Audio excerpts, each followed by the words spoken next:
4. Why the kingdom of Darius, conquered by Alexander, did not rebel against his successors after his death.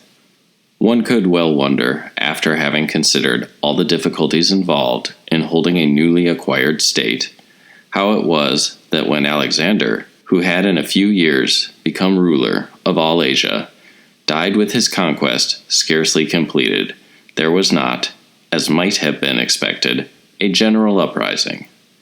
Instead, Alexander's successors ruled securely, and in their own government the only difficulty arose from their own ambitions and rivalries.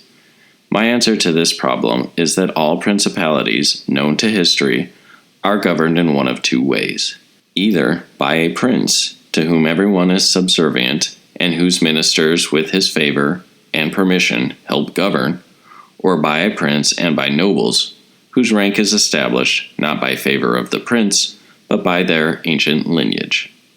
Such nobles have states and subjects of their own, and these acknowledge them as their lords and bear a natural affection towards them. In states governed by a prince and his servants, the prince has greater authority, for throughout the whole country he alone is recognized as being entitled to allegiance. Anyone else is obeyed as a minister and an official for whom no special love is felt. Contemporary examples of these two different kinds of government are provided by the Turk and the King of France. The Turkish Empire is ruled by one man. All the others are his servants. This one ruler divides the empire into sandjaks, in charge of which he places various administrators, whom he changes and varies as it suits him. But the King of France is surrounded by a long-established order of nobles, who are acknowledged in France by their own subjects and are loved by them. They have their prerogatives. The king cannot take these away from them except at his own peril. So, to make a comparison between those two kinds of state, it is difficult to win control of the Turkish Empire, but once it has been conquered, it can be held with ease.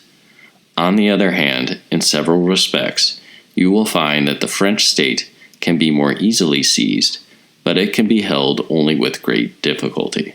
The reasons for it being difficult to succeed in winning possession of the Turkish Empire are that there is no chance of being called in by the local princes, and that one cannot hope to forward the enterprise by the rebellion of those who are near to the ruler.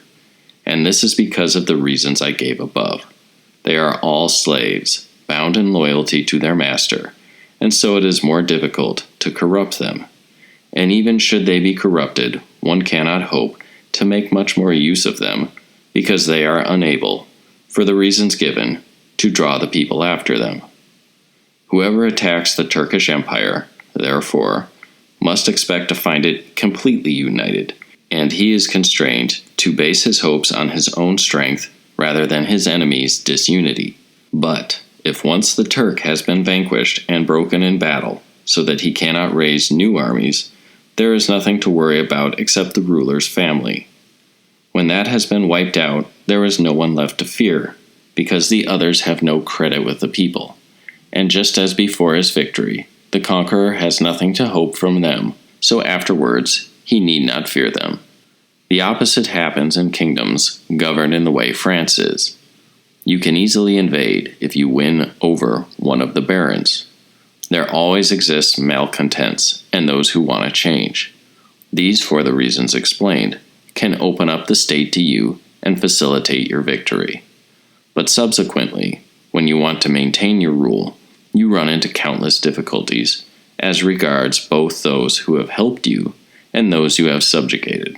Nor is it enough for you to destroy the ruler's family, because there still remain nobles to raise insurrections, and being able neither to satisfy them nor to destroy them, you lose the state as soon as their opportunity presents itself.